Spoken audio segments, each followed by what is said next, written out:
Good morning students.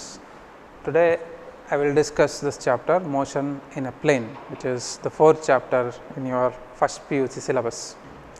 You have gone through the first three chapters, and the third chapter you have studied the different aspects of motion in a straight line. Okay, straight line ಗೆ ಸಂಬಂಧಪಟ್ಟ ಹಾಗೆ ಬೇರೆ ಬೇರೆ physical ಕ್ವಾಂಟಿಟೀಸ್ಗಳನ್ನು study ಮಾಡಿದ್ದೀರಾ ನೀವು. ನಾವು ಒಂದೆರಡು ನಿಮಿಷ ಏನೆಲ್ಲ ಸ್ಟಡಿ ಮಾಡಿದ್ದೀರಾ ಅಂತ ಹೇಳಿ ರೀಕಾಲ್ ಮಾಡ್ಕೊಳ್ಳೋಣ. Just recall. ನೀವು ಮೋಷನಿನ ಸ್ಟ್ರೈಟ್ ಲೈನ್ನಲ್ಲಿ ಫಸ್ಟು ಪಾತ್ ಲೆಂತನ್ನು ಸ್ಟಡಿ ಮಾಡಿದಿರಿ, correct? What is path length? It is the total distance travelled by the object. ಒಂದು ವಸ್ತು ಚಲಿಸಿದ ಒಟ್ಟು ದೂರ, ಇದನ್ನು ಪಾತ್ ಲೆಂತ್ ಅಂತ ಕರಿತೀವಿ. ಹೆಸರಲ್ಲೇ ಇದೆ ನೋಡಿ, ಪಾತ್ ಲೆಂತ್, ಕ್ರಮಿಸಿದ ಒಟ್ಟು ದೂರ ಅಂತ ಹೇಳಿ. ಓಕೆನಾ? ನೆಕ್ಸ್ಟ್ ಡಿಸ್ಪ್ಲೇಸ್ಮೆಂಟ್ ಅಂತ ನೋಡಿದ್ರಿ. ಡಿಸ್ಪ್ಲೇಸ್ಮೆಂಟ್ ಕನ್ನಡದಲ್ಲಿ ಇದನ್ನು ಸ್ಥಾನಪಲ್ಲಟ ಅಂತ ಕರಿತೀವಿ. ಡಿಸ್ಪ್ಲೇಸ್ ಅಂತ ವರ್ಡ್ ಕೇಳಿದ್ದೀರಾ, ಅದೇ ರೀತಿ ಇದು ಸ್ಥಾನಪಲ್ಲಟ, ಡಿಸ್ಪ್ಲೇಸ್ಮೆಂಟ್. ಏನು ಡಿಸ್ಪ್ಲೇಸ್ಮೆಂಟ್ ಅಂತ ಹೇಳಿದ್ರೆ, displacement is nothing but change in position of the object ಅಂತ ಹೇಳ್ಬೋದು, ಅಥವಾ the distance travelled by the object in a short time interval. ಓಕೆನಾ? ಡಿಸ್ಪ್ಲೇಸ್ಮೆಂಟಿಗೂ ಪಾತ್ ಲೆಂತಿಗೂ ಏನು ವ್ಯತ್ಯಾಸ ಅನ್ನೋದನ್ನು ಕೂಡ ನೀವು ಸ್ಟಡಿ ಮಾಡಿದ್ರಿ ಥರ್ಡ್ ಚಾಪ್ಟ್ರಲ್ಲಿ. ಒಂದು ಬೇಸಿಕ್ ಡಿಫ್ರೆನ್ಸ್ ಏನಪ್ಪ ಅಂತ ಹೇಳಿದ್ರೆ, ಪಾತ್ ಲೆಂತ್ ಯಾವಾಗಲೂ ಪಾಸಿಟಿವ್ ಆಗಿರುತ್ತೆ, ಕರೆಕ್ಟ್? ಅಂದರೆ ಟೈಮ್ ಜಾಸ್ತಿ ಆದ ಹಾಗೆ ಪಾತ್ ಲೆಂತ್ ಕೂಡ ಜಾಸ್ತಿನೇ ಆಗುತ್ತೆ ಹೊರತು ನೆಗೆಟಿವ್ ಎಲ್ಲ ಆಗೋದಿಲ್ಲ, ಅದು ಮೈನಸ್ ವ್ಯಾಲ್ಯೂನ ತಗೊಳ್ಳೋದಿಲ್ಲ. Was displacement can be zero and then it can be positive and it can be negative.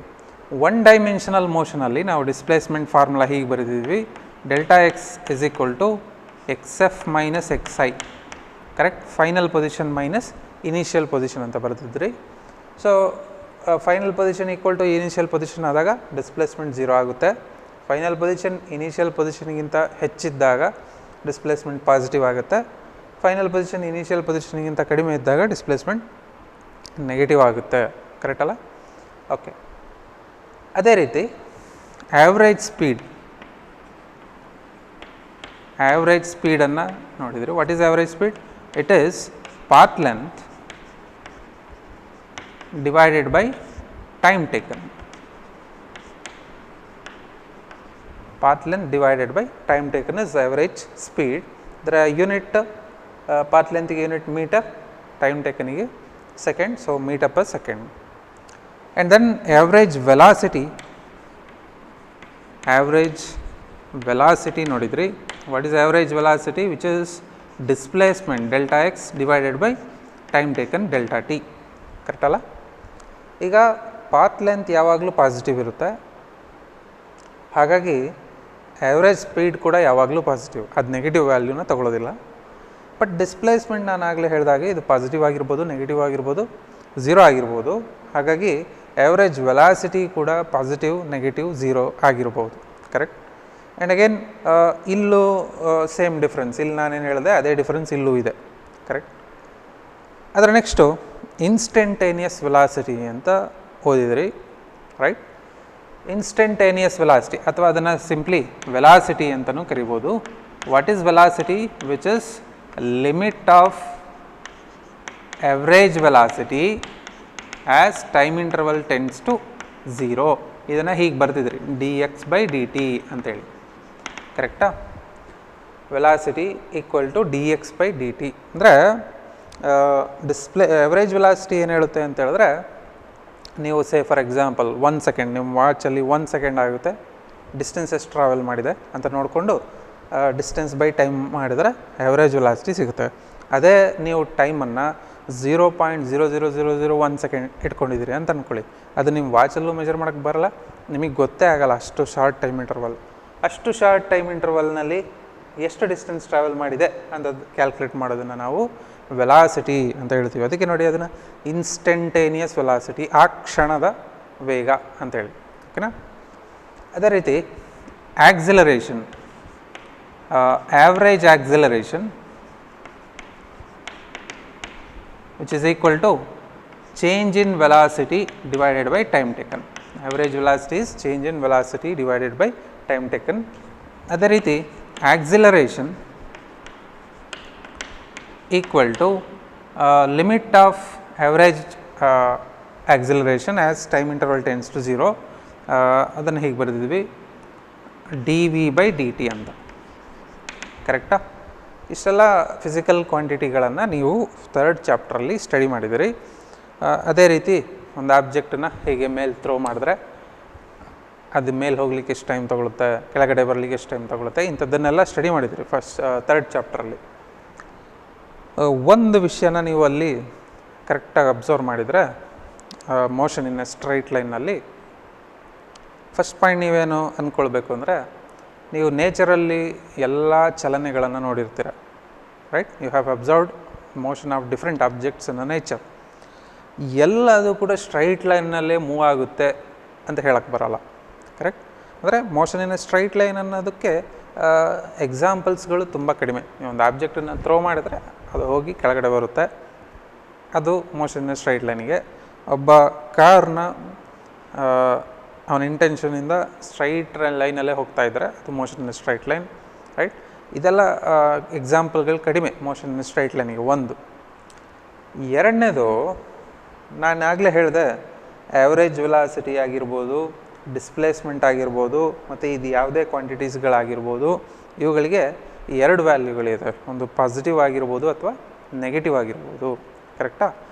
ಒಂದು ವಸ್ತು ಸ್ಟ್ರೈಟ್ ಲೈನಲ್ಲಿ ಮೂವ್ ಆಗುವಾಗ ಈ ಕ್ವಾಂಟಿಟಿಗಳು average velocity, displacement, average acceleration ಇವುಗಳು ಪಾಸಿಟಿವ್ ಮತ್ತು ನೆಗೆಟಿವ್ ಆಗಿರುತ್ತೆ ಅಂತ ಹೇಳ್ತೀವಿ. ಏನು ಹಂಗಂದರೆ positive negative? For example velocity -2 m/s ಹಂಗಂದರೆ ಏನು ಅಂತ ಕೇಳಿದ್ರೆ, ಈಗ ಅದು ನನ್ನ ಕನ್ವೆನ್ಷನ್.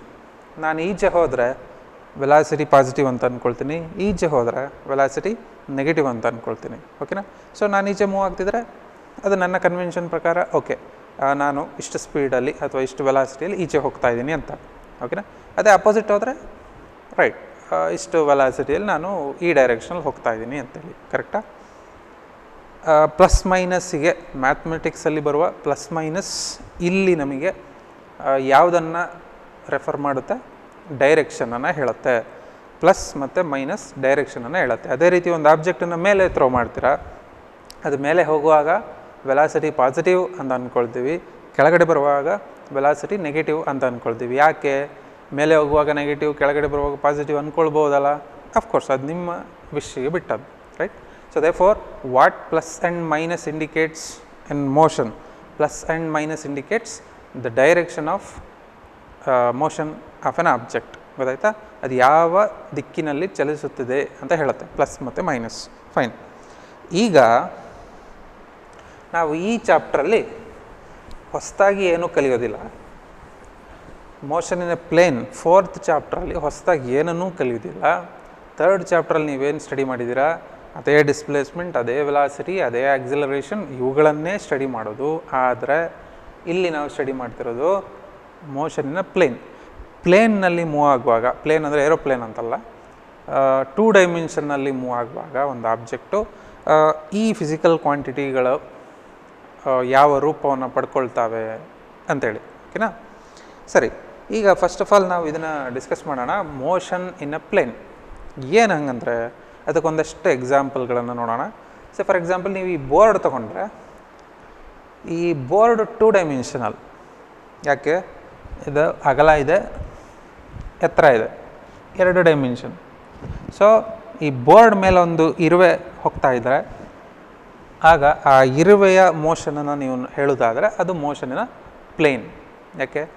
ಅದೇ ಒಂದು ವೇಳೆ ಆ ಇರುವೆ ಹೀಗೆ ಹೋದರೆ ಸ್ಟ್ರೈಟ್ ಲೈನಲ್ಲಿ, ಅದು ಮೋಷನ್ ಸ್ಟ್ರೈಟ್ ಲೈನ್ ಅಂತ ಹೇಳ್ಬೋದು. ಅಥವಾ ಸ್ಟ್ರೈಟ್ ಹೀಗೆ ಹೋದರೆ ಅದು ಮೋಷನ್ ಸ್ಟ್ರೈಟ್ ಲೈನ್. ಬಟ್ ಹೀಗೆ ಹೋಗ್ತಾ ಇದ್ದರೆ ಮಿಡ್ಲಲ್ಲಿ, ಅದು ಮೋಷನಿನ ಪ್ಲೇನ್. ಅದೇ ರೀತಿ ಒಂದು ನೀವು ಕ್ರಿಕೆಟ್ ಪ್ಲೇಯರ್ಗಳೇನು ಮಾಡ್ತಾರೆ, ಚೆಂಡನ್ನು ಬಿಸಾಡ್ತಾರೆ. ಅಲ್ಲೂ ಕೂಡ ಹೆಚ್ಚಿನ ಕೇಸ್ಗಳಲ್ಲಿ ಆ ಬಾಲು 2 ಡೈಮೆನ್ಷನಲ್ಲಿ ಮೂವ್ ಆಗುತ್ತೆ. ಅಂದರೆ ಹೀಗೂ ಹೋಗುತ್ತೆ, ಹೀಗೂ ಹೋಗುತ್ತೆ, ಕರೆಕ್ಟಾ? 2 ಡೈರೆಕ್ಷನಲ್ಲಿ ಮೂವ್ ಆಗುತ್ತೆ, ಅದು ಮೋಷನಿನ ಪ್ಲೇನ್. ಅದೇ ರೀತಿ ನಾನು ಈ ಕ್ಲಾಸ್ ರೂಮ್ನಲ್ಲಿ ಓಡಾಡ್ತಾ ಇದ್ದರೆ ನನ್ನ ಮೋಷನ್ ಕೂಡ ಮೋಷನ್ ಇನ್ ಎ ಪ್ಲೇನ್. ಓಕೆನಾ? ಅಂದರೆ ನಾನು ಹಾರಲಿಕ್ಕಾಗಲ್ಲ, ನಾನು ಈ ಕಡೆ ಹೋಗ್ಬೋದು, ಈ ಕಡೆ ಹೋಗ್ಬೋದು, ಅಥವಾ ಮಿಡ್ಲಲ್ಲಿ ಹೋಗ್ಬೋದು, ಹಾರಿ ಹೋಗಲ್ಲ. 3 ಡೈಮೆನ್ಷನಲ್ಲಿ ನನಗೆ ಮೂವ್ ಆಗಿ ಬರೋಲ್ಲ. ಕರೆಕ್ಟಾ? So motion in a plane ಅಂದರೆ ಮೋಷನ್ ಇನ್ 2 ಡೈಮೆನ್ಷನ್. ಓಕೆನಾ? ರೈಟ್. ನಿಮಗೆ ಅರ್ಥ ಆಯಿತು ಅಂತ ಅಂದ್ಕೊಳ್ತೀನಿ ಮೋಷನ್ ಇನ್ ಅ ಪ್ಲೇನ್ ಹಂಗಂದರೆ ಏನು ಅಂತೇಳಿ. ಓಕೆ, ಈಗ ಸರಿ, ಮೋಷನ್ನ ಪ್ಲೇನ್ ಆದಮೇಲೆ ನಾನು ಅದೇ ಎಲ್ಲ ಕ್ವಾಂಟಿಟೀಸ್ಗಳನ್ನು ರೀಡಿಫೈನ್ ಮಾಡ್ತೀನಿ ಅಂತ ಹೇಳಿದೆ. ಕರೆಕ್ಟಾ? ಸರಿ, ಇಲ್ಲಿ ಏನು ನಮಗೆ ಸಮಸ್ಯೆ ಅಂತ ಹೇಳಿದ್ರೆ ಮೋಷನ್ನ ಪ್ಲೇನ್ನಲ್ಲಿ ನಾನು ಆಗಲೇ ಹೇಳಿದಾಗೆ ನೋಡಿ, ಇದು ನನ್ನ ಎಕ್ಸ್ ಆ್ಯಕ್ಸಿಸ್. ಕರೆಕ್ಟಾ? ಇದು ಆರಿಜಿನ್ ಅಂತ ಅಂದ್ಕೊಳ್ಳೋಣ. ನಾನೇನು ಹೇಳ್ತೀನಿ, ಈ ಪಾಯಿಂಟಿಂದ ಆಚೆ ಹೋದರೆ ಪಾಸಿಟಿವ್, ಈ ಪಾಯಿಂಟಿಂದ ಈಚೆ ಬಂದರೆ ನೆಗೆಟಿವ್ ಅಂತ ಅಂದ್ಕೊಂಡಿದ್ದೆ. ನಾನು ಆಗಲೇ ಹೇಳಿದಾಗೆ ಪ್ಲಸ್ ಆ್ಯಂಡ್ ಮೈನಸ್ ಏನೇನು ಇಂಡಿಕೇಟ್ ಮಾಡುತ್ತೆ? ಡೈರೆಕ್ಷನನ್ನು ಇಂಡಿಕೇಟ್ ಮಾಡುತ್ತೆ, ಡೈರೆಕ್ಷನ್ ಆಫ್ ಮೋಷನನ್ನು. ಸರಿ, ಅದೇ ರೀತಿ ಇದು ವೈ ಆ್ಯಕ್ಸಿಸ್ ಅಂತ ಅಂದ್ಕೊಳ್ಳೋಣ. ಮೇಲೆ ಹೋದರೆ ಪ್ಲಸ್, ಕೆಳಗಡೆ ಬಂದರೆ ಮೈನಸ್ ಅಂತ ಅಂದ್ಕೊಂಡಿದ್ವಿ ನಾವು ಎಲ್ಲಿ? ಮೋಷನಿನ ಸ್ಟ್ರೈಟ್ ಲೈನ್ ಚಾಪ್ಟ್ರಲ್ಲಿ. ಈಗ ಒಂದು ಆಬ್ಜೆಕ್ಟು ಒಬ್ಬ ಮನುಷ್ಯ ಹೀಗೆ ಹೋಗ್ತಾ ಇದ್ದಾನೆ. ಓಕೆನಾ? ಈಗ ನಾನು ನಿಮಗೆ ಹೇಳ್ತೀನಿ ಅವನ ಡಿಸ್ಪ್ಲೇಸ್ಮೆಂಟನ್ನು ಹೇಳಿ ಅಂತ. ಓಕೆ, ಸರಿ, ನೀವೇನು ಮಾಡ್ತೀರಾ ಡಿಸ್ಪ್ಲೇಸ್ಮೆಂಟನ್ನು ಹೇಳಲಿಕ್ಕೆ? ಓಕೆ, ಅವನು ಇಲ್ಲಿದ್ದ, ಒಂದು ಸ್ವಲ್ಪ ಹೊತ್ತಾದಮೇಲೆ ಇಲ್ಲೆಲ್ಲೋ ಬಂದ ಅಂತ ಅಂದ್ಕೊಳ್ಳಿ. ಓಕೆ, ಇದು ಅವನ ಇನಿಷಿಯಲ್ ಪೊಸಿಷನ್, ಇದು ಅವನ ಫೈನಲ್ ಪೊಸಿಷನ್ ಆಯಿತು. ಕರೆಕ್ಟಾ? ಡಿಸ್ಪ್ಲೇಸ್ಮೆಂಟನ್ನು ಹೇಗೆ ಹೇಳೋದು? ಅವನು ಎಕ್ಸ್ ಆ್ಯಕ್ಸಿಸಲ್ಲೂ ಡಿಸ್ಪ್ಲೇಸ್ ಆಗಿದ್ದಾನೆ, ವೈ ಆ್ಯಕ್ಸಿಸಲ್ಲೂ ಡಿಸ್ಪ್ಲೇಸ್ ಆಗಿದ್ದಾನೆ. In other words, for example ಅವನು ಇಲ್ಲಿದ್ದವನು ಒಂದಷ್ಟು ನಿಮಿಷ ಆದಮೇಲೆ ಹೀಗೆಲ್ಲೋ ಸುತ್ಕೊಂಡು ಇಲ್ಲಿಗೆ ಬಂದ ಅಂತ ಅಂದ್ಕೊಳ್ಳಿ. ಈಗ ಅವನ ಡಿಸ್ಪ್ಲೇಸ್ಮೆಂಟ್ ಏನು? ಓಕೆ, ಇಲ್ಲಿ ನಾನು ಹೇಳಬೇಕಾ, ಒಂದು ಡಿಸ್ಪ್ಲೇಸ್ಮೆಂಟ್ ಬಗ್ಗೆ ಮಾತಾಡಬೇಕು, ಇನ್ನೊಂದು ವೆಲಾಸಿಟಿ ಆಕ್ಸಲರೇಷನ್ಗಳ ಬಗ್ಗೆ ಮಾತಾಡಬೇಕು. ಇಲ್ಲಿ ನನಗೆ ಸಮಸ್ಯೆ ಏನಂತ ಹೇಳಿದ್ರೆ, ಈಗ ಡಿಸ್ಪ್ಲೇಸ್ಮೆಂಟನ್ನು ಕ್ಯಾಲ್ಕುಲೇಟ್ ಮಾಡಿ ಇಟ್ಕೊಂಡಿದ್ದೀನಿ ನಾನು, ಅದಕ್ಕೆ ಪ್ಲಸ್ ಹಾಕಬೇಕೋ ಮೈನಸ್ ಹಾಕಬೇಕು ಅನ್ನೋದೊಂದು ಸಮಸ್ಯೆ. ಕರೆಕ್ಟಾ? ಅವನೇನಾದರೂ ಹೀಗೆ ಹೋಗಿದ್ದಿದ್ರೆ ನಾನು ಹೇಳ್ತಿದ್ದೆ ಓಕೆ ಅವ್ನ ಡಿಸ್ಪ್ಲೇಸ್ಮೆಂಟ್ ಪಾಸಿಟಿವ್ ಅಂತ. ಒಂದು ವೇಳೆ ಹೀಗೆ ಹೋಗಿದ್ರೆ ಡಿಸ್ಪ್ಲೇಸ್ಮೆಂಟ್ ನೆಗೆಟಿವ್ ಅಂತ ಹೇಳ್ತಿದ್ದೆ, ಹೀಗೆ ಹೋಗಿದ್ರೆ ಪ್ಲಸ್, ಹೀಗೆ ಹೋದರೆ ಮೈನಸ್. ಈಗ ಅವನು ಹಂಗೆ ಹೋಗ್ತಿಲ್ಲ, ಈಚೆನೂ ಮೂವ್ ಆಗ್ತಿದ್ದಾನೆ, ಎಕ್ಸ್ ಆ್ಯಕ್ಸಿಸಲ್ಲೂ ಮೂವ್ ಆಗ್ತಿದ್ದಾನೆ, ವೈ ಆ್ಯಕ್ಸಿಸಲ್ಲೂ ಮೂವ್ ಆಗ್ತಿದೆ. ನೋಡಿ, ಇಲ್ಲಿತ್ತು ವೈ ಆ್ಯಕ್ಸಿಸ್ನಲ್ಲಿ ಅವನ ಪೊಸಿಷನ್, ಈಗ ಇಲ್ಲಿಗೆ ಬಂದಿದ್ದಾನೆ. ಕರೆಕ್ಟಾ? ಈ ಟೈಪ್ ಮೋಷನಲ್ಲಿ ಏನು ಚೇಂಜ್ ಆಗ್ತಿದೆ? X component of position change ಆಗ್ತಿದೆ, ವೈ ಕಾಂಪೊನೆಂಟ್ ಆಫ್ ಪೊಸಿಷನ್ ಕೂಡ ಚೇಂಜ್ ಆಗ್ತಿದೆ. ಇಲ್ಲಿ ಬರುವ ಸಮಸ್ಯೆ ಏನಪ್ಪ ಅಂತ ಹೇಳಿದ್ರೆ, ನಮಗೆ ಪ್ಲಸ್ ಮತ್ತು ಮೈನಸ್ಸು ಅವನ ಡಿಸ್ಪ್ಲೇಸ್ಮೆಂಟ್ ಆಗಿರಲಿ, ವೆಲಾಸಿಟಿ ಆಗಿರಲಿ, ಆಕ್ಸಲರೇಷನ್ ಆಗಿರಲಿ, ಇವುಗಳನ್ನು ಇಂಡಿಕೇಟ್ ಮಾಡಲಿಕ್ಕೆ ಪ್ಲಸ್ ಮತ್ತು ಮೈನಸ್ ನಮಗೆ ಯೂಸಿಗೆ ಬರಲ್ಲ. ಕರೆಕ್ಟ್? ಮತ್ತೆ ರಿಪೀಟ್ ಮಾಡ್ತಾಯಿದ್ದೀನಿ ನಾನು, the plus and minus sign, plus ಮತ್ತು ಮೈನಸ್ ಸೈನ್ಗಳು ಆ ವ್ಯಕ್ತಿ ಅಥವಾ ಆ ಆಬ್ಜೆಕ್ಟು ಯಾವ ಡೈರೆಕ್ಷನಲ್ಲಿ ಹೋಗ್ತಾ ಇದೆ ಅಂತ ಹೇಳಲಿಕ್ಕೆ ಯಾವ ಟೈಪ್ ಆಫ್ ಮೋಷನಲ್ಲಿ ಯೂಸ್ ಆಗುತ್ತೆ? ಮೋಷನ್ ಇನ್ ಸ್ಟ್ರೈಟ್ ಲೈನಲ್ಲಿ ಮಾತ್ರ. ಮೋಷನ್ ಇನ್ 2 ಡೈಮೆನ್ಷನ್ ಅಥವಾ ಮೋಷನ್ ಇನ್ 3 ಡೈಮೆನ್ಷನಲ್ಲಿ ಆ ವ್ಯಕ್ತಿಯ ಚಲನೆ ಯಾವ ದಿಕ್ಕಿನಲ್ಲಿದೆ, ಯಾವ ಡೈರೆಕ್ಷನ್ನಲ್ಲಿ ಇದೆ ಅನ್ನೋದನ್ನು ಪ್ಲಸ್ ಮತ್ತು ಮೈನಸ್ ಸೈನನ್ನು ಹಿಡ್ಕೊಂಡು ನಾವು ಹೇಳೋಕ್ಕೆ ಬರೋಲ್ಲ. ಕರೆಕ್ಟ್ ಅಲ್ಲ? ಏನಂತ ಹೇಳೋದು? ಓಕೆ, ಎಕ್ಸ್ ಆ್ಯಕ್ಸಿಸಲ್ಲಿ ಪಾಸಿಟಿವ್ ಡಿಸ್ಪ್ಲೇಸ್ಮೆಂಟ್ ಇದೆ, ವೈ ಆ್ಯಕ್ಸಿಸಲ್ಲಿ ಪಾಸಿಟಿವ್ ಡಿಸ್ಪ್ಲೇಸ್ಮೆಂಟ್ ಇದೆ. ಕರೆಕ್ಟ್? ಮತ್ತು ಪದೇ ಪದೇ ಅದನ್ನು ನಮಗೆ ರಿಪೀಟ್ ಮಾಡೋಕ್ಕಾಗಲ್ಲ. Correct? So there is a problem. That means plus and minus sign are not sufficient to specify direction of motion of an object in 2 dimension as well as in 3 dimension. Correct ಅಲ್ಲ? So ಇಲ್ಲಿ directional problem ಬರ್ತಾ ಇದೆ ನಮಗೆ. Correct? ಅದಕ್ಕೋಸ್ಕರ ನಾವೇನು ಮಾಡ್ತೀವಿ ಅಂತ ಹೇಳಿದ್ರೆ, ಯಾವುದಕ್ಕೆಲ್ಲ ಪ್ಲಸ್ ಮೈನಸ್ ಸೈನನ್ನು ಇಂಡಿಕೇಟ್ ಮಾಡಿದ್ವಿ ಸ್ವಲ್ಪ ನೆನಪು ಮಾಡ್ಕೊಳ್ಳಿ. ಒಂದು ಡಿಸ್ಪ್ಲೇಸ್ಮೆಂಟಿಗೆ ಪ್ಲಸ್ ಮೈನಸ್ ಬರುತ್ತೆ, ಆ್ಯಾವ್ರೇಜ್ ವೆಲಾಸಿಟಿಗೆ ಬರುತ್ತೆ, ವೆಲಾಸಿಟಿಗೆ ಬರುತ್ತೆ, ಆಕ್ಸಿಲರೇಷನ್ಗಳಿಗೆ ಬರುತ್ತೆ. ಕರೆಕ್ಟಾ? ಹಾಗೆ ಮುಂದೆ ಹೋಗ್ತಾ ಹೋಗ್ತಾ ಹೋಗ್ತಾ ಬೇರೆ ಬೇರೆ ಕ್ವಾಂಟಿಟಿಗಳಿಗೆ ಆ ಪ್ಲಸ್ ಮೈನಸ್ಗಳು ಬರುತ್ತೆ. ಕರೆಕ್ಟ್? ಸೊ ಅಂದರೆ ಡೈರೆಕ್ಷನಲ್ ಆಸ್ಪೆಕ್ಟ್ಸ್ಗಳು ಇದೆ ಈ ಎಲ್ಲ ಕ್ವಾಂಟಿಟಿಗಳಿಗೆ. ಕರೆಕ್ಟಾ? ಸೊ ಫಾರ್ ಎಕ್ಸಾಂಪಲ್ ನಾನು ಈ ಡಯಾಸನ್ನು ಮೂವ್ ಮಾಡಬೇಕು, ಈ ಡೈರೆಕ್ಷನಲ್ಲಿ ಮೂವ್ ಮಾಡಿದೆ, ಪಾಸಿಟಿವ್ ಡೈರೆಕ್ಷನಲ್ಲಿ ಫೋರ್ಸ್ ಅಪ್ಲೈ ಮಾಡ್ತೀನಿ, ಎಳೆದೆ, ನೆಗೆಟಿವ್ ಡೈರೆಕ್ಷನಲ್ಲಿ ಫೋರ್ಸ್ ಅಪ್ಲೈ ಮಾಡ್ತಿದ್ದೀನಿ, ಕರೆಕ್ಟ್. ಇಲ್ಲಿ ಡೈರೆಕ್ಷನ್ ಬರ್ತಾ ಇದೆ, ಅದೇ ನಾನು ಈ ಡೈರೆಕ್ಷನಲ್ಲಿ ಮೂವ್ ಮಾಡಿದ್ರೆ ಅಲ್ಲಿ ಹೇಳೋದು ಕಷ್ಟ. ಅದನ್ನು ಹೆಂಗೆ ಇಂಡಿಕೇಟ್ ಮಾಡೋದು ನಾನು ಮ್ಯಾಥಮೆಟಿಕಲಿ ಕಷ್ಟ ಆಗುತ್ತಲ್ವ. ಹಾಗಾಗಿ to specify the direction of motion of an object we need something else. ನಮಗೆ ಬೇರೆ ಯಾವುದೋ ಒಂದು ವಿಷಯಗಳು ಬೇಕಿಲ್ಲಿ, ಬೇರೆ ಯಾವುದಾದ್ರೂ ಒಂದು ಟೂಲ್ ಬೇಕು ಡೈರೆಕ್ಷನನ್ನು ಹೇಳಲಿಕ್ಕೆ. ಹಾಗಾಗಿ ನಾವು ಮ್ಯಾಥಮೆಟಿಕ್ಸಲ್ಲಿ ಇದನ್ನು ಸ್ಟಡಿ ಮಾಡಿರ್ತಾರೆ, ಟೀಚ್ ಮಾಡ್ತಾರೆ ನಿಮಗೆ ಒಂದು ವಿಷಯ, ಒಂದು ಟೂಲ್. ಆ ಟೂಲ್ ನಮಗೆ ಡೈರೆಕ್ಷನನ್ನು ಹೇಳಲಿಕ್ಕೆ ಯೂಸ್ ಆಗುತ್ತೆ. ಆ ಟೂಲ್ ಯಾವುದಪ್ಪ ಅಂತ ಹೇಳಿದ್ರೆ ವೆಕ್ಟರ್ಸ್. ಓಕೆ, ನಾನು ಆಗಷ್ಟೇ ನಿಮಗೆ ಹೇಳಿದ ಹಾಗೆ 2 ಡೈಮೆನ್ಷನಲ್ ಒಂದು ಆಬ್ಜೆಕ್ಟ್ ಮೂವ್ ಆಗುವಾಗ ಅದರ ಡೈರೆಕ್ಷನ್ ಆಫ್ ಮೋಷನ್ ಹೇಳಲಿಕ್ಕೆ ನಮಗೆ ಹೊಸ ಒಂದು ಟೂಲ್ ಬೇಕು ಅಂತ ಹೇಳಿದೆ. ಆ ಟೂಲ್ ಯಾವುದು? ವೆಕ್ಟರ್ಸ್. ಓಕೆ, ಕನ್ನಡದಲ್ಲಿ ವಾಹಕಗಳು ಅಂತೇನೋ ಕರೀತಾರೆ. ಈಗ ಏನು ವೆಕ್ಟರ್ಸ್ ಅಂತ ಹೇಳಿದ್ರೆ ಅಂತ ನೋಡೋಣ. ಈಗ ಒಂದು ಆಬ್ಜೆಕ್ಟು, ಫಾರ್ ಎಕ್ಸಾಂಪಲ್ ಕಾರ್, ಇದು ಎಷ್ಟು ಸ್ಪೀಡಲ್ಲಿ ಮೂವ್ ಆಗ್ತಿದೆ ಅಂತ ಅಂದ್ಕೊಳ್ಳೋಣ. ಇದರ ವೆಲಾಸಿಟಿ ನೀವೇನು ಹೇಳ್ತೀರಾ? Some plus 10 metre per second ಅಂತ ಹೇಳ್ಬೋದು. ಅಥವಾ ಈ ಕಾರು ಈ ಡೈರೆಕ್ಷನಲ್ಲಿ ಹೋಗ್ತಾ ಇದೆ, ಇದರ velocity minus 15 metre per second ಅಂತ ಹೇಳ್ತಾರೆ 1 ಡೈಮೆನ್ಷನಲ್ಲಿ, ಕರೆಕ್ಟಾ? ಇಲ್ಲಿ ಇದೇನಿದು ನಂಬರು 10, 15 ಇವೆಲ್ಲ ಏನಿದು ಅಂತ ಹೇಳಿದ್ರೆ ಇವುಗಳನ್ನು ನಾವು ಮ್ಯಾಗ್ನಿಟ್ಯೂಡ್ ಅಂತ ಕರಿತೀವಿ. ಇವುಗಳನ್ನು ಮ್ಯಾಗ್ನಿಟ್ಯೂಡ್ ಅಂತ ಕರಿತೀವಿ. ಓಕೆನಾ? ಮ್ಯಾಗ್ನಿಟ್ಯೂಡ್ ಅಂದರೆ ಎಷ್ಟು ವೇಗವಾಗಿ ಹೋಗ್ತಾ ಇದೆ ಅನ್ನೋದ್ರ ಬಗ್ಗೆ ಅದು ಹೇಳುತ್ತೆ.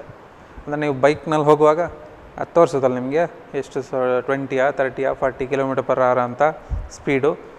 ಆ ನಂಬರ್ ಇದೆಯಲ್ಲ ಅದನ್ನು ಮ್ಯಾಗ್ನಿಟ್ಯೂಡ್ ಅಂತ ಕರಿತೀವಿ. ಇದೇನಿದು ಪ್ಲಸ್ ಮೈನಸ್ ಅನ್ನೋದು?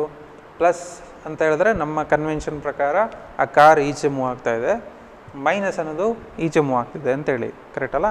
So this plus and minus indicate direction. ಇವುಗಳೇನು ಹೇಳುತ್ತೆ? ಡೈರೆಕ್ಷನನ್ನು ಸ್ಪೆಸಿಫೈ ಮಾಡುತ್ತೆ, ಕರೆಕ್ಟಾ? Plus minus indicate direction. So some physical quantities have both magnitude as well as direction. ಕೆಲವೊಂದು ಫಿಸಿಕಲ್ ಕ್ವಾಂಟಿಟಿಗಳಿಗೆ ಮ್ಯಾಗ್ನಿಟ್ಯೂಡ್ಗಳು ಇರುತ್ತೆ, ಡೈರೆಕ್ಷನ್ಗಳು ಕೂಡ ಇರುತ್ತವೆ. ಫಾರ್ ಎಕ್ಸಾಂಪಲ್ ಈ ಬೋರ್ಡಿನ ಹೈಟ್ ಎಷ್ಟು ಅಂತ ಕೇಳ್ತೀವಿ ಅಂತ ಅಂದ್ಕೊಳ್ಳಿ. ಇಲ್ಲಿಂದ ಇಲ್ಲಿಗೆ ಎಷ್ಟು ಹೈಟ್ ಇದೆ ಇದು ಬೋರ್ಡು ಅಂತೇಳಿ.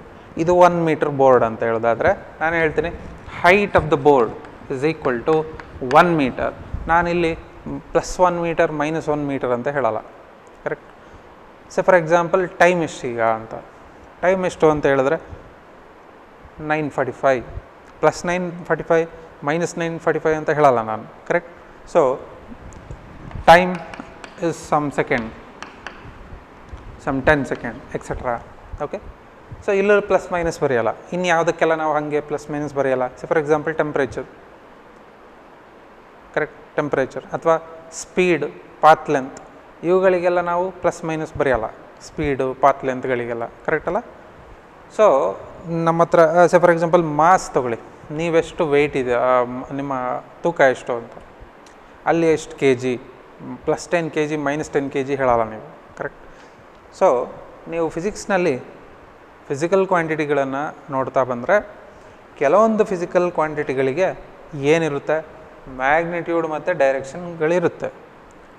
ಕೆಲವೊಂದು ಫಿಸಿಕಲ್ ಕ್ವಾಂಟಿಟಿಗಳಿಗೆ ಯಾವುದೆಲ್ಲ? ಮಾಸ್, ಲೆಂತ್, ಟೈಮ್, ಟೆಂಪ್ರೇಚರ್, ಇವುಗಳಿಗೆಲ್ಲ ಪ್ಲಸ್ ಮೈನಸ್ಗಳು ಬೇಕಾಗಿಲ್ಲ, ಅಂದರೆ ಅವುಗಳಿಗೆ ಡೈರೆಕ್ಷನ್ ಇಲ್ಲ. ಮತ್ತೇನಿದೆ? ಅವುಗಳಿಗೆಲ್ಲ ಮ್ಯಾಗ್ನಿಟ್ಯೂಡ್ ಮಾತ್ರ ಇದೆ, ಕರೆಕ್ಟ್? ಸೊ ಇದನ್ನು ಇಟ್ಕೊಂಡು ನಾವು ಫಿಸಿಕಲ್ ಕ್ವಾಂಟಿಟಿಗಳನ್ನ 2 ರೀತಿಯಾಗಿ ಡಿವೈಡ್ ಮಾಡ್ತೀವಿ. ಒಂದು ಫಿಸಿಕಲ್ ಕ್ವಾಂಟಿಟಿಗಳು ಮ್ಯಾಗ್ನಿಟ್ಯೂಡ್ಗಳು ಮಾತ್ರ ಹೊಂದಿರುವಂಥ ಫಿಸಿಕಲ್ ಕ್ವಾಂಟಿಟಿಗಳು. Okay, so physical quantities which have only magnitude. ಇನ್ನೊಂದು ಕಡೆ physical quantities having both magnitude and direction. ಓಕೆನಾ? ಮ್ಯಾಗ್ನಿಟ್ಯೂಡ್ ಮಾತ್ರ ಹೊಂದಿರೋ ಫಿಸಿಕಲ್ ಕ್ವಾಂಟಿಟಿಗಳನ್ನು ಒಂದು ಕಡೆ, ಮ್ಯಾಗ್ನಿಟ್ಯೂಡ್ ಮತ್ತು ಡೈರೆಕ್ಷನ್ ಹೊಂದಿರೋ ಫಿಸಿಕಲ್ ಕ್ವಾಂಟಿಟಿಗಳು ಇನ್ನೊಂದು ಕಡೆ. ಸೊ ವೆಕ್ಟರ್ಸ್ ಅಂತ ಹೇಳಿದ್ರೆ ಯಾವ ಫಿಸಿಕಲ್ ಕ್ವಾಂಟಿಟಿ ಅಂದರೆ ಆ ಫಿಸಿಕಲ್ ಕ್ವಾಂಟಿಟಿಗೆ ಮ್ಯಾಗ್ನಿಟ್ಯೂಡ್ ಇರಬೇಕು ಮತ್ತು ಡೈರೆಕ್ಷನ್ ಇರಬೇಕು. ಓಕೆನಾ. ಅದರ ಜೊತೆಗೆ ಇವೆರಡು ಇದ್ದರೆ ಸಾಲಲ್ಲ, ಫಿಸಿಕಲ್ ಕ್ವಾಂಟಿಟಿಗಳು ಮ್ಯಾಗ್ನಿಟ್ಯೂಡ್ ಮತ್ತು ಡೈರೆಕ್ಷನ್ ಹೊಂದಿರುವ ಜೊತೆಗೆ ಅವುಗಳು ಒಂದಷ್ಟು ರೂಲ್ಸ್ಗಳನ್ನು ಫಾಲೋ ಮಾಡಬೇಕು. ಓಕೆನಾ. ಅಂಥ ಫಿಸಿಕಲ್ ಕ್ವಾಂಟಿಟಿಗಳನ್ನು ವೆಕ್ಟರ್ಸ್ ಅಂತ ಕರಿತೀವಿ. So what is the basic definition of vector? A physical quantity having both magnitude and direction and obey the laws of vector addition. ವೆಕ್ಟರ್ಗಳನ್ನು ಆ್ಯಡ್ ಮಾಡಲಿಕ್ಕೆ ಕೆಲವೊಂದು ಲಾಗಳಿದೆ, ಅದು ನೆಕ್ಸ್ಟ್ ಹೇಳ್ತೇನೆ. ಆ ಲಾಗಳನ್ನು ಒಬೇ ಮಾಡಬೇಕು. ಅಂಥ ಫಿಸಿಕಲ್ ಕ್ವಾಂಟಿಟಿಗಳನ್ನು ನಾವು ವೆಕ್ಟರ್ಸ್ ಅಂತ ಹೇಳ್ತೀವಿ. ಓಕೆನಾ. Whereas physical quantities having only magnitude ಮಾತ್ರ ಹೊಂದಿರುವ ಫಿಸಿಕಲ್ ಕ್ವಾಂಟಿಟಿಗಳನ್ನು ನಾವು ಸ್ಕೇಲಾರ್ಸ್ ಅಂತ ಕರಿತೀವಿ. Okay. So what are scalars? So these are the physical quantities which have only magnitude but no direction. So example, mass, length, time, temperature, etc. Okay. ಅದೇ ರೀತಿ what are vectors? Vectors are the physical quantities which have both magnitude and direction and obey the laws of vector addition. Examples ಯಾವುದೆಲ್ಲ ನಿಮಗೆ already ಗೊತ್ತಿದೆ. ಒಂದು displacement, velocity and then acceleration. ಸದ್ಯಕ್ಕೆ ಇಷ್ಟು ಮೂರು ಮಾತ್ರ ಗೊತ್ತಿರೋದು, ಕರೆಕ್ಟ್. ನೆಕ್ಸ್ಟ್ ಬೇರೆ ಬೇರೆ ಫಿಸಿಕಲ್ ಕ್ವಾಂಟಿಟಿಗಳು ಬರುತ್ತೆ. ಆ ಹೊಸ ಹೊಸ ಫಿಸಿಕಲ್ ಕ್ವಾಂಟಿಟಿಗಳು ಬಂದ ತಕ್ಷಣ ನಿಮಗೆ ಆ ಐಡಿಯಾ ಬರಬೇಕು, ಇದು ವೆಕ್ಟರ ಸ್ಕೇಲಾರ ಅಂತ ಹೇಳಿ. ಓಕೆನಾ. Right. So I have given the definition and examples of vector as well as scalars. Okay, fine. ಇಲ್ಲಿ ಟೆಂಪ್ರೇಚರ್ ನೋಡಿ, ನೀವು ಒಂದು ಸ್ವಲ್ಪ ಟೆಂಪ್ರೇಚರ್ ಬಗ್ಗೆ ನೋಡೋದಾದರೆ ಕೆಲವೊಮ್ಮೆ ನಿಮಗೆ ಕಾಶ್ಮೀರದಲ್ಲೋ ಅಥವಾ ಯಾವುದೋ ಒಂದು ಕೋಲ್ಡ್ ಪ್ಲೇಸಲ್ಲೋ ಟೆಂಪ್ರೇಚರ್ -15 ಡಿಗ್ರಿ ಸೆಲ್ಸಿಯಸ್ ಇತ್ತು ಅಂತ ಹೇಳ್ತೀವಿ. ಅದೇ ಇಲ್ಲಿ ಮಂಗಳೂರಿನಲ್ಲಿ ನೋಡೋದಾದರೆ +37 ಡಿಗ್ರಿ ಸೆಲ್ಸಿಯಸ್ ಅಂತೆಲ್ಲ ಹೇಳ್ತೀವಿ. ಈಗ ನಮಗೆ ಸಮಸ್ಯೆ ಬರುತ್ತೆ, ಅರೆ ಟೆಂಪ್ರೇಚರಿಗೆ ಪ್ಲಸ್ ಮೈನಸ್ ಉಂಟಲ್ಲ, ಆದ್ರೂ ಅದನ್ನು ಯಾಕೆ ನಾವು ಸ್ಕೇಲರ್ ಅಂತ ಕರಿತೀವಿ ಅಂತ ಹೇಳೋದಾದರೆ, ಇಲ್ಲಿ ನಾನು ನಿಮಗೆ ಈ ರೂಮಿನ ಟೆಂಪ್ರೇಚರ್ನ ಮೆಜರ್ ಮಾಡಿ ಅಂತ ಹೇಳ್ತೀನಿ. ನಿಮಗೇನು ಬೇಕಾಗ ನಿಮಗೆ ಒಂದು ಥರ್ಮಾಮೀಟ್ರ್ ಕೊಡ್ತೀನಿ ರೂಮ್ ಟೆಂಪ್ರೇಚರ್ ಮೆಜರ್ ಮಾಡೋಕ್ಕೆ. ನೀವು ಥರ್ಮಾಮೀಟ್ರನ್ನ ಹೀಗೆ ಇಡ್ತೀರಾ, ಮರ್ಕ್ಯುರಿ ಲೆವೆಲ್ ಎಲ್ಲಿಗೆ ಬರುತ್ತೆ ನೋಡ್ಕೊಳ್ಳೋದು. ಮರ್ಕ್ಯುರಿ ಲೆವೆಲ್ 37ಗೆ ಬಂದರೆ ಓಕೆ, ಟೆಂಪ್ರೇಚರ್ 37 ಈ ಡೈರೆಕ್ಷನಲ್ಲಿ ಇಟ್ಟಾಗ ಹೀಗಿಡ್ತೀರ ಥರ್ಮೋಮೀಟರು. ಆಗ ಅಗೇನ್ ಅದು 37 ತೋರಿಸುತ್ತೆ, ಬೇಕಾದ್ರೆ ಚೆಕ್ ಮಾಡಿ. ಹೀಗಿಡಿ ಹೀಗಿಡಿ ಹೀಗಿಡಿ, ಯಾವುದೇ ಡೈರೆಕ್ಷನಲ್ಲಿ ನೀವು ಇಟ್ಟರು ಟೆಂಪ್ರೇಚರ್ ಮಾತ್ರ ಅಷ್ಟೇ ತೋರಿಸುತ್ತೆ, ಕರೆಕ್ಟಾ? ಅಂದರೆ ಏನು ಅರ್ಥ? ಇದರ ಅರ್ಥ ಏನಂತ ಹೇಳಿದ್ರೆ, ಈ ಫಿಸಿಕಲ್ ಕ್ವಾಂಟಿಟಿಗಳನ್ನು ನೀವು ಮೆಷರ್ ಮಾಡುವಾಗ ಆ ಡೈರೆಕ್ಷನ್ ಬಗ್ಗೆ ತಲೆ ಕೆಡಿಸ್ಕೊಳ್ಳೋದು ಬೇಕಿಲ್ಲ. Okay. So measurement of these physical quantities does not depend on directional aspects. So ಇಂಥ ಕ್ವಾಂಟಿಟಿಗಳನ್ನು ನಾವು ಸ್ಕೇಲಾರ್ಸ್ ಅಂತ ಕರಿತೀವಿ. ಸೊ ಅದಕ್ಕೋಸ್ಕರ ನಾನು ಹೇಳಿದ್ದು ಪ್ಲಸ್ ಮೈನಸ್ ಇದ್ದ ತಕ್ಷಣ ಅದು ವೆಕ್ಟರ್ ಅಂತಲ್ಲ. ಓಕೆ, ಪ್ಲಸ್ ಮೈನಸ್ ಇರಬೇಕು, ಪ್ಲಸ್ ಅದೊಂದಷ್ಟು ರೂಲ್ಸ್ಗಳನ್ನು ಫಾಲೋ ಮಾಡಬೇಕು. ಅಂಥವುಗಳನ್ನು ಮಾತ್ರ ನಾವು ವೆಕ್ಟರ್ಸ್ ಅಂತ ಕರಿತೀವಿ. Okay, right. ಸೊ ನಾನಾಗಲೇ ವೆಕ್ಟರ್ಸ್ ಬಗ್ಗೆ ಹೇಳಿದೆ. What are vectors? Vectors R the physical quantities which have both magnitude as well as direction and they obey certain laws of vector addition. Example ಕೂಡ ಹೇಳಿದ್ದೀನಿ. ಸರಿ, ಈಗ ನಾವು ಅದನ್ನು ಗ್ರಾಫಿಕಲಿ ಹೇಗೆ ರೆಪ್ರೆಸೆಂಟ್ ಮಾಡೋದು ವೆಕ್ಟರ್ನ ಅಂತ ಹೇಳಿದ್ವಿ. ಸೊ ಫಾರ್ ಎಕ್ಸಾಂಪಲ್, ನಾವು ಯೂಶಲಿ ಯಾವುದೇ ವೆಕ್ಟರ್ ಆಗಿದ್ದರೆ, ಸೊ ಫಾರ್ ಎಕ್ಸಾಂಪಲ್ ವೆಲಾಸಿಟಿ ಅನ್ನೋದು ವೆಕ್ಟರ್ ಅಲ್ವಾ? ಇದನ್ನು ಹೇಗೆ ಡಿನೋಟ್ ಮಾಡಬೇಕು ನೀವು? 1 ಡೈಮೆನ್ಷನಲ್ಲಿ ಹೀಗೆ ಇಟ್ಟರು ಸಾಕು. 2 or 3 ಡೈಮೆನ್ಷನಲ್ಲಿ ಹೇಗೆ ಒಂದು ವೆಕ್ಟರ್ನ ರೆಪ್ರೆಸೆಂಟ್ ಮಾಡೋದು ಅಂದರೆ, ವೆಲಾಸಿಟಿ ಅನ್ನೋದು ವೆಕ್ಟರ್, ಅದಕ್ಕೆ ನೀವೇನು ಮಾಡಬೇಕು, ಅದರ ತಲೆ ಮೇಲೆ ಒಂದು ಆ್ಯರೋ ಮಾರ್ಕ್ ಹಾಕಬೇಕು. ಇದನ್ನು ಹೇಗೆ ಓದೋದು ಅಂದರೆ ವೆಕ್ಟರ್ ವಿ ಅಂತ, ಅಥವಾ ವೆಲಾಸಿಟಿ ವೆಕ್ಟರ್.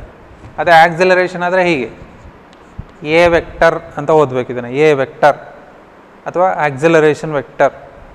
ಅದೇ ರೀತಿ ಡಿಸ್ಪ್ಲೇಸ್ಮೆಂಟ್ ಆದರೆ ಡೆಲ್ಟಾ, 2 ಡೈಮೆನ್ಷನಲ್ಲಿ ಎಕ್ಸ್ ಬದಲು ಆರ್ ತೊಗೊಳ್ತೀವಿ, ಹೀಗೆ ಬರಿತೀವಿ. Displacement vector.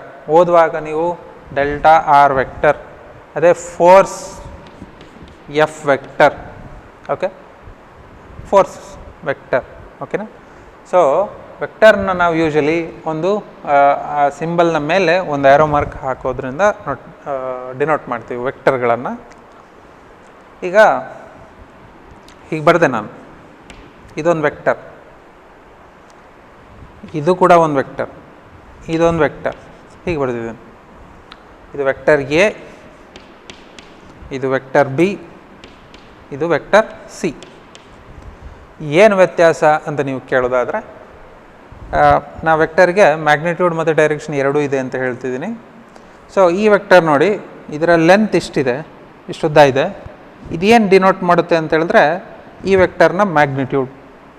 Okay, so the length of the vector indicates magnitude of the vector. Graphically ಒಂದು ವೆಕ್ಟರ್ನ ಲೆಂತ್ ಏನನ್ನು ಇಂಡಿಕೇಟ್ ಮಾಡುತ್ತೆ ಅಂದರೆ ಆ ವೆಕ್ಟರ್ನ ಮ್ಯಾಗ್ನಿಟ್ಯೂಡನ್ನು ಇಂಡಿಕೇಟ್ ಮಾಡುತ್ತೆ. ಹಾಗಾದರೆ ಈ ಎರಡು ವೆಕ್ಟರ್ಗಳಲ್ಲಿ ಯಾವ ವೆಕ್ಟರ್ನ ಮ್ಯಾಗ್ನಿಟ್ಯೂಡ್ ಜಾಸ್ತಿ? ವೆಕ್ಟರ್ ಎನ ಮ್ಯಾಗ್ನಿಟ್ಯೂಡ್ ಜಾಸ್ತಿ, ಯಾಕಂದರೆ ಅದರ ಲೆಂತ್ ಜಾಸ್ತಿ ಇದೆ. ಕರೆಕ್ಟ್? ಅದೇ ಇಲ್ಲಿಗೆ ಬನ್ನಿ, ಈ ವೆಕ್ಟರ್ ಹೀಗೆ ಬರ್ತಿದ್ದೀನಿ ನಾನು. ಇಲ್ಲಿ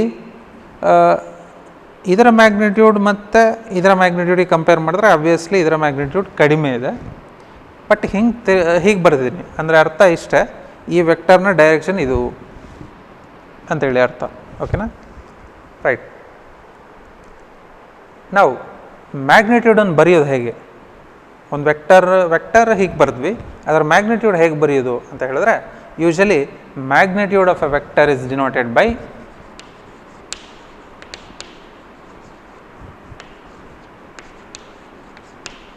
magnitude of vector A.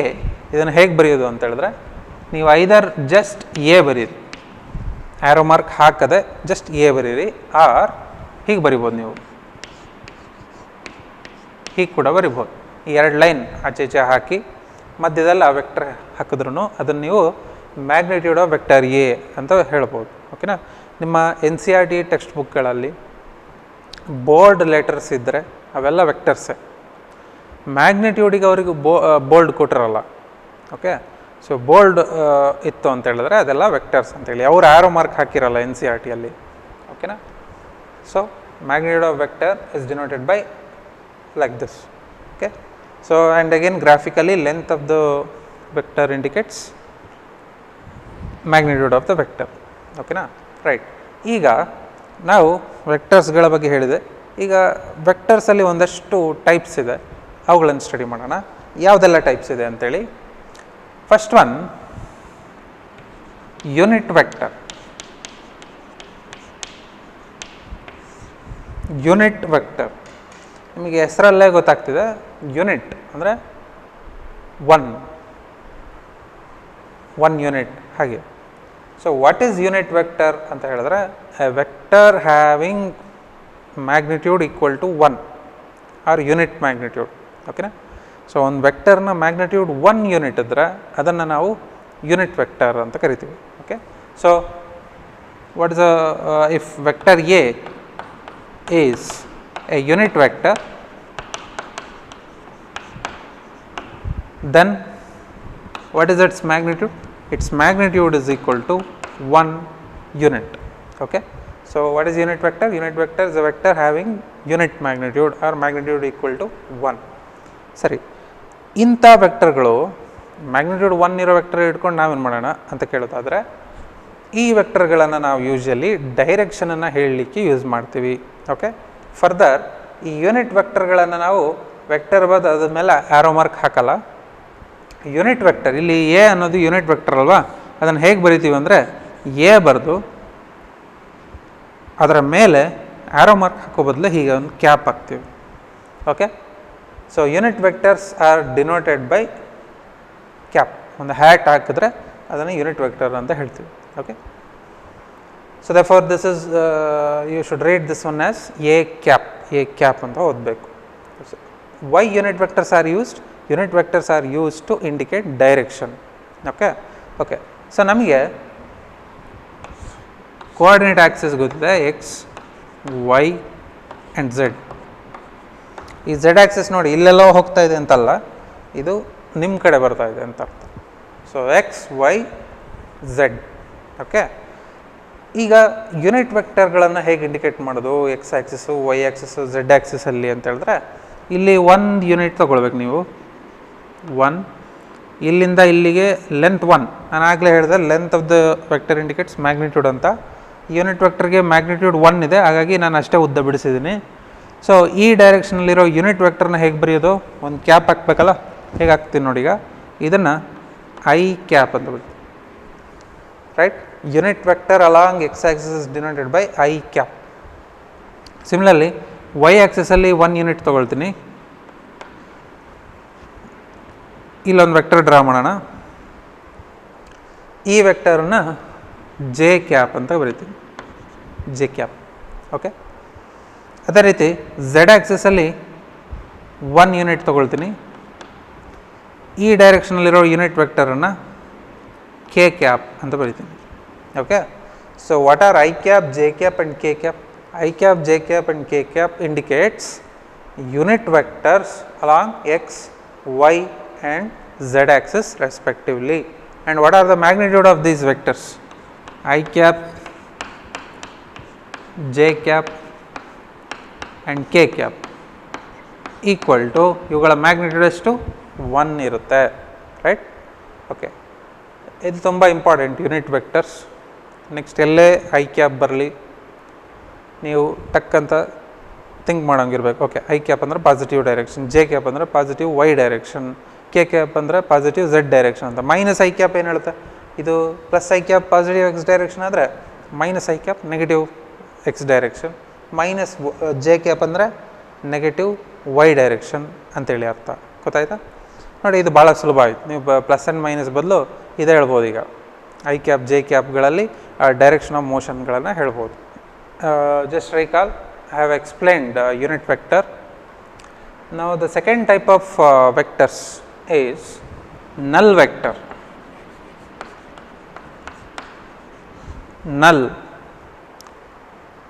null vector ಅಂತ ಹೇಳಿದ್ರೆ ಈ ವೆಕ್ಟರ್ಗಳಿಗೆ ಮ್ಯಾಗ್ನಿಟ್ಯೂಡ್ 0 ಇರುತ್ತೆ. Okay, so vectors having 0 magnitude are called ನಲ್ ವೆಕ್ಟರ್. ಓಕೆನಾ?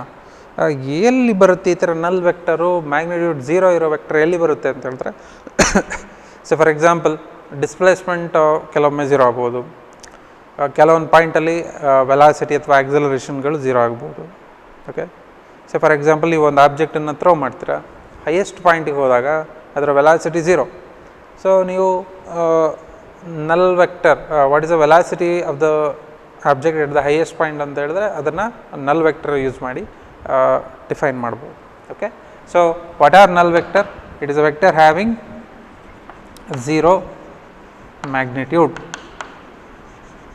So usually it is denoted by the symbol O vector. Okay, ನಿಮ್ಮ NCERTಯಲ್ಲಿ ಜಸ್ಟ್ ಬೋಲ್ಡ್ ಲೆಟರ್ 0 ಕೊಟ್ಟಿದ್ದಾರೆ. ಸೊ ನೀವು ಬರೆಯುವಾಗ 0 ವೆಕ್ಟರ್ ಅಂತ ಓದಬೇಕು ಇದನ್ನು. Okay, right. ನಲ್ ವೆಕ್ಟರ್ ಇದು ಒಂದಷ್ಟು ಪ್ರಾಪರ್ಟಿ ಇದೆ, ಅದು ಭಾಳ ಸುಲಭವಾಗಿ ನೀವು ಅರ್ಥ ಮಾಡ್ಕೊಳ್ಬೋದು. So vector A minus vector A, ಎರಡು ವೆಕ್ಟರು ಸೇಮ್ ವೆಕ್ಟರ್ಗಳನ್ನು ಮೈನಸ್ ಮಾಡಿದ್ರೆ ಆಬ್ವಿಯಸ್ಲಿ ಇದು ನಲ್ ವೆಕ್ಟರ್. ಅದೇ ರೀತಿ 0 ಇಂಟು ವೆಕ್ಟರ್ ಎ, ಒಂದು 0 ನಂಬರ್ನ ವೆಕ್ಟರ್ ಎಗೆ ಮಲ್ಟಿಪ್ಲೈ ಮಾಡಿದ್ರೆ ಈಗ ಎಗೇನ್ ನಲ್ ವೆಕ್ಟರ್ ಬರುತ್ತೆ. ಹೀಗೆ ಒಂದಷ್ಟು ಪ್ರಾಪರ್ಟಿಗಳಿದೆ, ಇದನ್ನು ಸ್ಟಡಿ ಮಾಡ್ಬೋದು ನೀವು. ನೆಕ್ಸ್ಟ್ ಒನ್, ಇಲ್ಲಿ 2 ವೆಕ್ಟರ್ ತೋರಿಸ್ತೀನಿ ನೋಡಿ.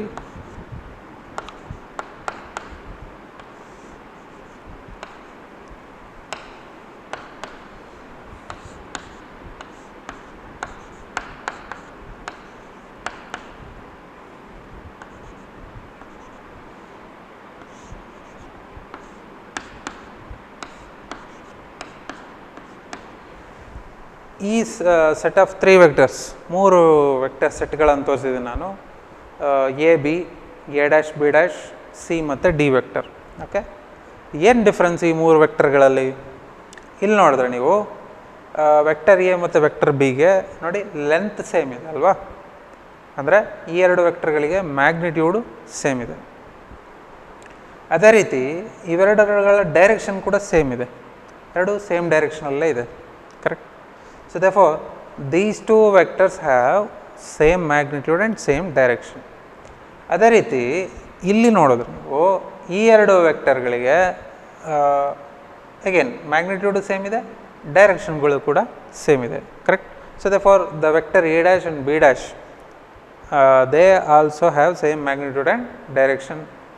ಅದೇ ಸಿ ಮತ್ತು ಡಿ ವೆಕ್ಟರ್ಗಳನ್ನು ನೋಡಿ, C vector magnitude, D vector magnitude almost same ಇದೆ, ಬಟ್ ಸಿ ವೆಕ್ಟರ್ ಡೈರೆಕ್ಷನ್ ಹೀಗೆ ಈಚೆ ತೋರಿಸ್ತಾ ಇದೆ ಅದು ಡೈರೆಕ್ಷನ್, ಡಿ ವೆಕ್ಟರ್ ಡೈರೆಕ್ಷನ್ ಈಚೆ ಇದೆ, ಕರೆಕ್ಟ್.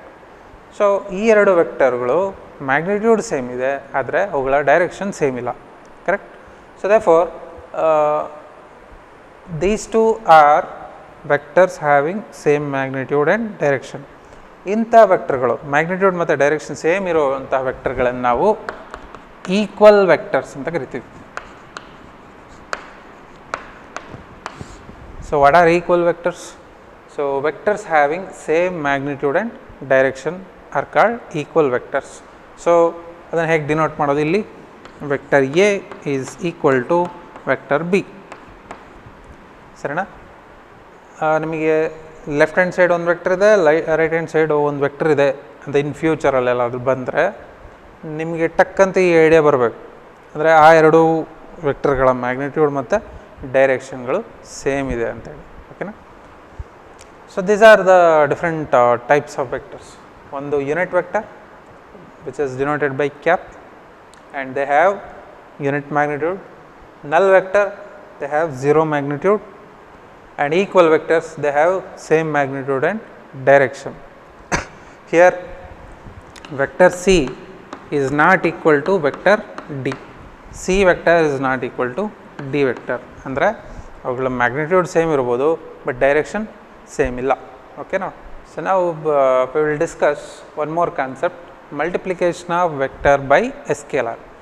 ಒಂದು ವೆಕ್ಟರ್ನ ಸ್ಕೇಲಾರಿಂದ, ಸ್ಕೇಲಾರ್ ಅಂದರೆ ನಂಬರಿಂದ ಮಲ್ಟಿಪ್ಲೈ ಮಾಡಿದ್ರೆ ಏನಾಗುತ್ತೆ ಆ ವೆಕ್ಟರಿಗೆ ಅಂತ ನೋಡೋಣ. ಇಲ್ಲಿ ನಾನೊಂದು ವೆಕ್ಟರ್ ತೊಗೊಳ್ತೀನಿ, ವೆಕ್ಟರ್ ಎ, ಓಕೆ. ಒಂದು ಸ್ಕೇಲಾರ್ ತೊಗೊಳ್ತೀನಿ. ಎನ್ ಸಿ ಆರ್ ಟಿ ಪ್ರಕಾರ ಅವ್ರು ಸ್ಕೇಲಾರ್ ಒಂದು ಲ್ಯಾಂಬ್ಡಾ ತೊಗೊಂಡಿದ್ದಾರೆ, ನೀವು ಯಾವುದಾದ್ರು ತೊಗೊಳ್ಳಿ. So here lambda is scalar, positive ಸ್ಕೇಲಾರೋ ನೆಗೆಟಿವ್ ಸ್ಕೇಲಾರೋ ಅದು ಡಿಪೆಂಡ್ಸ್. ಈಗ ಒಂದು ಸ್ಕೇಲಾರನ್ನು ವೆಕ್ಟರಿಗೆ ಮಲ್ಟಿಪ್ಲೈ ಮಾಡಿದಾಗ ಏನಾಗುತ್ತೆ ಅಂತ ಹೇಳಿದ್ರೆ, ಒಂದು ಸ್ಕೇಲಾರ್ನ ವೆಕ್ಟರಿಗೆ ಮಲ್ಟಿಪ್ಲೈ ಮಾಡಿದಾಗ ಆ ವೆಕ್ಟರಿನ ಮ್ಯಾಗ್ನಿಟ್ಯೂಡ್ ಚೇಂಜ್ ಆಗುತ್ತೆ, ಓಕೆ, ಮತ್ತು ಡೈರೆಕ್ಷನ್ ಕೂಡ ಚೇಂಜ್ ಆಗುತ್ತೆ, ರೈಟ್? ಮ್ಯಾಗ್ನಿಟ್ಯೂಡ್ ಮತ್ತು ಡೈರೆಕ್ಷನ್ ಚೇಂಜ್ ಆಗುತ್ತೆ. That depends on this scalar. So for example, ನಾನು ನಿಮಗೆ ಒಂದು ವೆಕ್ಟರ್ ಕೊಡ್ತೀನಿ, vector a is equal to vector a, ಅದರ ಮ್ಯಾಗ್ನಿಟ್ಯೂಡ್ 2 ಯೂನಿಟ್ ಇದೆ. So magnitude of vector a is 2. ಅದನ್ನು ನಾನು ಹೀಗೆ ಬರಿತೀನಿ, ದಿಸ್ ಇಸ್ ವೆಕ್ಟರ್ ಎ. ನೋಡಿ, ಈ ಲೆಂತ್ 2 ಯೂನಿಟ್ಸ್ ಇದೆ ಅಂತ ಅಂದ್ಕೊಳ್ಳೋಣ. ಈಗ ನನಗೆ ಇನ್ನೊಂದು ಸ್ಕೇಲಾರ್ ತೊಗೊಳ್ತೀನಿ, let lambda is equal to +3, ಒಂದು ಪಾಸಿಟಿವ್ ಸ್ಕೇಲಾರ್ +3 ತೊಗೊಂಡೆ. Then my question is what is lambda into vector a, ಇದೇನಾಗುತ್ತೆ ಅಂತ. ಇದನ್ನು ಹೆಂಗೆ ತೋರಿಸ್ಬೇಕು ಅಂತ ಹೇಳಿದ್ರೆ, ಈ ಲ್ಯಾಂಬ್ಡಾ ಇಂಟು ವೆಕ್ಟರ್ ಎ ಇದೆಯಲ್ಲ, ಇದು ಕೂಡ ವೆಕ್ಟರೇ. ಯಾಕಂದರೆ ಒಂದು ಸ್ಕೇಲಾರ್ನ ವೆಕ್ಟರಿಗೆ ಮಲ್ಟಿಪ್ಲೈ ಮಾಡಿದ್ರೆ ಆ ಹೊಸ ಕ್ವಾಂಟಿಟಿ ಇದೆಯಲ್ಲ ಮಲ್ಟಿಪ್ಲೈ ಮಾಡಿದಾಗ ಬರೋದು, ಅದಕ್ಕೆ ಮ್ಯಾಗ್ನಿಟ್ಯೂಡು ಇದೆ, ಡೈರೆಕ್ಷನು ಇದೆ. ಹಾಗಾಗಿ lambda into vector a is again a vector. ಹಾಗಾದರೆ ಆ ಹೊಸ ವೆಕ್ಟರ್ನ ಮ್ಯಾಗ್ನಿಟ್ಯೂಡ್ ಎಷ್ಟು? ಲ್ಯಾಂಬ್ಡಾ ಇಂಟು ವೆಕ್ಟರ್ ಎನ ಮ್ಯಾಗ್ನಿಟ್ಯೂಡ್ ಎಷ್ಟಾಗಿರುತ್ತೆ ಅಂದರೆ lambda into magnitude of vector a ಆಗಿರುತ್ತೆ. So here lambda is 3 into 2 which is equal to 6. ಅಂದರೆ ಈ ಹೊಸ ವೆಕ್ಟರ್ನ ಮ್ಯಾಗ್ನಿಟ್ಯೂಡ್ ಎಷ್ಟಾಯಿತು? 6. ಫರ್ದರ್ ಇದು ಪಾಸಿಟಿವ್ ಸ್ಕೇಲಾರ್ ಆಗಿರೋದ್ರಿಂದ ಈ ಹೊಸ ವೆಕ್ಟರ್ನ ಡೈರೆಕ್ಷನ್ ಈ ವೆಕ್ಟರ್ ಎ ಡೈರೆಕ್ಷನ್ನೇ ಇರುತ್ತೆ. ಸೊ ಅದನ್ನು ಹೇಗೆ ಬರೆಯೋದು ನೋಡಿ, ಇಷ್ಟಂದರೆ 2 2 2 ಅಂದರೆ ಇಷ್ಟುದ್ದ ಬರಿತೀನಿ. This is lambda into vector a, okay. So ನೀವು ವೆಕ್ಟರ್ ಎ ಮತ್ತು ವೆಕ್ಟರ್ ಲ್ಯಾಂಬ್ಡಾ ಎ ವೆಕ್ಟರ್ನ ಕಂಪೇರ್ ಮಾಡಿದ್ರೆ ಏನು ಡಿಫ್ರೆನ್ಸು? ಡೈರೆಕ್ಷನ್ ಸೇಮ್ ಇದೆ, ಬಟ್ ಲೆಂತ್ ನೋಡಿ 3 fold ಜಾಸ್ತಿ ಆಗಿದೆ, ಕರೆಕ್ಟ್ ಅಲ್ಲ? So therefore conclusion is, if you multiply a vector by positive scalar, the length of the vector changes but direction remains the same. ಓಕೆನಾ? Right. ಸರಿ, ಈಗ negative ವೆಕ್ಟರಿಂದ negative ಸ್ಕೇಲರಿಂದ ಮಲ್ಟಿಪ್ಲೈ ಮಾಡಿದ್ರೆ ಏನಾಗುತ್ತೆ ನೋಡೋಣ. ರೈಟ್, ಇಲ್ಲಿ ಬರೀತೇನೆ. For the same vector let lambda is equal to some -2. Negative ಸ್ಕೇಲರಿಂದ ಮಲ್ಟಿಪ್ಲೈ ಮಾಡೋಣ. ಈಗ ಏನಾಗುತ್ತೆ ನೋಡೋಣ. ನಾವು if you multiply the scalar to that vector lambda a vector, then you will get again a vector. ವಾಪಸ್ ನಿಮಗೆ ವೆಕ್ಟರೇ ಸಿಗುತ್ತೆ, ಯಾಕಂದರೆ ಈ ಹೊಸ ವೆಕ್ಟರ್ ಲ್ಯಾಂಬ್ಡಾ ಎ ವೆಕ್ಟರ್ ಇದೆಯಲ್ಲ, ಇದಕ್ಕೆ ಮ್ಯಾಗ್ನಿಟ್ಯೂಡ್ ಇದೆ, ಡೈರೆಕ್ಷನ್ ಇದೆ. ಆದರೆ ಇದರ ಮ್ಯಾಗ್ನಿಟ್ಯೂಡ್ ಏನಾಗುತ್ತೆ ನೋಡೋಣ. ಲ್ಯಾಂಬ್ಡಾ ಇಂಟು ವೆಕ್ಟರ್ ಎ, ಇದರ ಮ್ಯಾಗ್ನಿಟ್ಯೂಡು ಎಷ್ಟಾಗಿರುತ್ತೆ ಅಂದರೆ lambda into magnitude of vector a. ಅಲ್ಲಿಗೆ lambda is 2 into a is 2, ಅಲ್ಲಿಗೆ 4 ಯೂನಿಟ್ ಆಯಿತು. ಅಂದರೆ ನೀವು ಇದರ ಮ್ಯಾಗ್ನಿಟ್ಯೂಡ್ ತೊಗೊಳ್ಬೇಕು, ಕರೆಕ್ಟ್? ಸೊ 4 ಯೂನಿಟ್ಸ್ ಆಯಿತು. ಆದರೆ ಈ ಹೊಸ ವೆಕ್ಟರ್ ಇದೆಯಲ್ಲ ಲ್ಯಾಂಬ್ಡಾ ಎ ವೆಕ್ಟರ್, ಇದರ ಡೈರೆಕ್ಷನ್ ಈಗ ಚೇಂಜ್ ಆಗಿರುತ್ತೆ. ಯಾಕೆ? ನೀವು ನೆಗೆಟಿವ್ ಸ್ಕೇಲರಿಂದ ಮಲ್ಟಿಪ್ಲೈ ಮಾಡಿದ್ರ. ಅಲ್ಲಿಗೆ 4 ಯೂನಿಟ್ಸ್ ಬರಿಬೇಕು ನಾನು, ಬಟ್ ಡೈರೆಕ್ಷನ್ ರಿವರ್ಸ್. ಅಪ್ರಾಕ್ಸಿಮೇಟ್ಲಿ ಇದು lambda a vector, correct?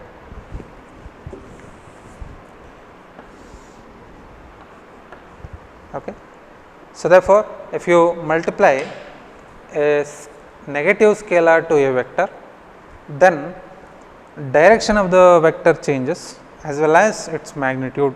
Magnitude ಮತ್ತು ಡೈರೆಕ್ಷನ್ ಎರಡು ಕೂಡ ಚೇಂಜ್ ಆಗುತ್ತೆ. ಬಟ್ ಪಾಸಿಟಿವ್ ಸ್ಕೇಲರಲ್ಲಿ ಮಲ್ಟಿಪ್ಲೈ ಮಾಡಿದಾಗ ಡೈರೆಕ್ಷನ್ ಹಾಗೇ ಇರುತ್ತೆ, ಮ್ಯಾಗ್ನಿಟ್ಯೂಡ್ ಚೇಂಜ್ ಆಗಿರುತ್ತೆ. ಓಕೆನಾ?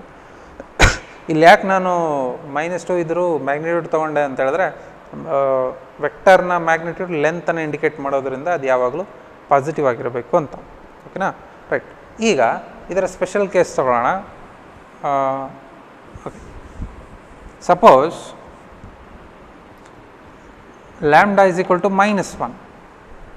ಲ್ಯಾಂಬ್ಡಾ -1 ಆಗುತ್ತೆ ಅಂತ ಅಂದ್ಕೊಳ್ಳೋಣ. ಅವಾಗ ಏನಾಗುತ್ತೆ ನೋಡಿ, ಲ್ಯಾಂಬ್ಡಾ ವೆಕ್ಟರ್ ಎನ ಮ್ಯಾಗ್ನಿಟ್ಯೂಡ್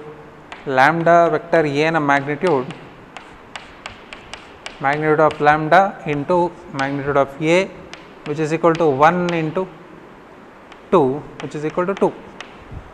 ಅಂದರೆ ಅರ್ಥ, ಈ ವೆಕ್ಟರ್ ಮ್ಯಾಗ್ನಿಟ್ಯೂಡ್ 2 ಇದೆ, ಲ್ಯಾಂಬ್ಡಾ ಎ ವೆಕ್ಟರ್ನ ಮ್ಯಾಗ್ನಿಟ್ಯೂಡ್ ಕೂಡ 2 ಇದೆ.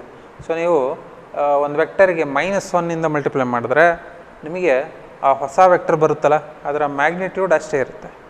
ಆದರೆ ಇದು ನೆಗೆಟಿವ್ ಆಗಿರೋದ್ರಿಂದ ಡೈರೆಕ್ಷನ್ ಚೇಂಜ್ ಆಗಿರಬೇಕು. ಸೊ ಹೇಗೆ ಬರೆಯೋದು? ಇದು ವೆಕ್ಟರ್ ಎ ಆಗಿದ್ರೆ